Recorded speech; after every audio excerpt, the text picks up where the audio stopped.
Halo coy, mari kita rileks sejenaklah.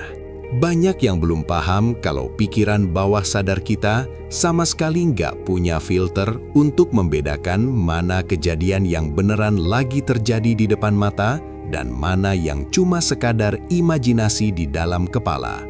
Baginya, apapun perasaan yang kamu kasih makan secara konsisten, itulah yang dianggap sebagai perintah resmi untuk diwujudkan dalam bentuk kenyataan atau realita fisik. Jadi, secara psikologis, kalau kamu terus-terusan fokus pada saldo yang mepet atau cicilan yang numpuk, secara tidak langsung, kamu sedang memberi perintah ke diri sendiri untuk tetap berada di kondisi sulit itu. Masalahnya, kita sering banget terjebak untuk terus-terusan merespons apa yang terlihat oleh mata. Saat saldo di rekening terlihat kering kerontang, secara otomatis perasaan kita jadi ciut, cemas, dan merasa kekurangan.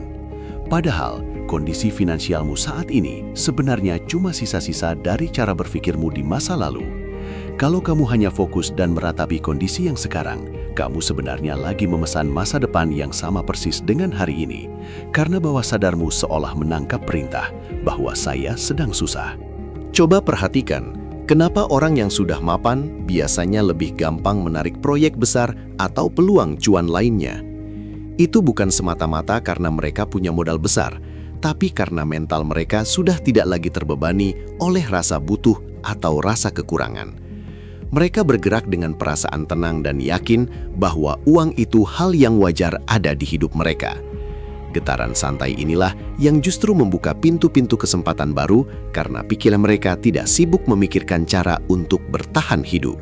Nah, rahasianya adalah kamu pun bisa mendapatkan hasil yang sama persis meskipun kondisi finansialmu saat ini mungkin lagi di titik rendah. Kuncinya bukan dengan pura-pura tidak punya utang, tapi dengan secara sadar mengalihkan titik arah fokusmu. Kamu harus berani bersikap seolah-olah beban itu sudah beres, bukan dengan cara menipu diri secara konyol, tapi dengan cara melatih rasa tenang di dalam dada, seolah semua urusanmu sudah selesai dan aman terkendali. Lebih-lebih kita sadar bahwa kita memiliki Sang Pencipta yang Maha Kaya. Saat kamu berhasil mengabaikan kekacauan di luar dan memilih untuk menetap dalam perasaan semuanya lagi diatur dan sudah cukup, maka hasil akhirnya akan sama persis dengan orang yang memang sudah kaya dari awal. Pikiran bawah sadarmu nggak peduli kamu mulai dari 0 atau dari 100.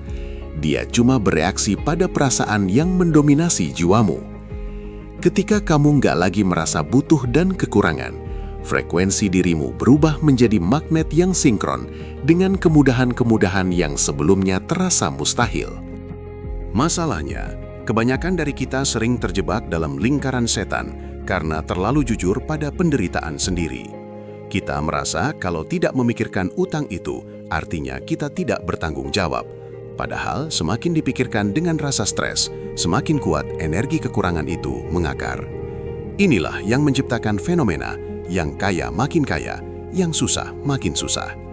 Perbedaannya bukan di nasib atau keberuntungan, tapi di mana mereka meletakkan perhatian utamanya setiap hari, pada kelimpahan yang akan datang atau pada kekurangan yang ada sekarang.